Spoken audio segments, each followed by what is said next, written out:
Yes no, kay nakita nato nga dapat mahuman na unta ang maong proyekto, no? Dapat nahuman na. Pero kay tungod karon nakita nato ang sitwasyon nga nag 2025 na lang. So ingon nila by December ambot na mahuman ba na karon tuiga by December, no? So mao bitong usahay maka-feel gid ta og kadismaya, no? Kay tungod una-una naapektuhan ang katawahan sa General Santos. Ang tanan nga nagaagi dinha, labi na gani ang ako lang unta to before na siya nga gibuhat ang proyekto, dapat kana bitaw adunay consultation unta dapat nga nahitabo.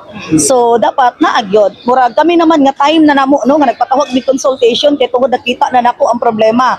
So gipatawag nato ang CEO, gipatawag ang mga business sector no nga para at least gi-inform sila kay tungod nakita nato apektado na sila. So dapat ingon ako dapat before na siya nga gibuhat dapat nag-agi og consultation kada bitong tan-awon ang sitwasyon ba kung unsa ang daganan sa maong proyekto para sa anak karon na naman na unsaon man nato no. So wala na tay angay sisihon ang ato sulbaron paano masolusyonan, no? Kay isip usa ninyo ka leader nga inyong gitahasan maningkamot ko gani gikalipay nato kay murag gidungog, no, nga no katong nakahibawta nga mo pagawas og executive order ang ato ang presidente nga tanan proyekto nga gikan sa national moagi sa lokal.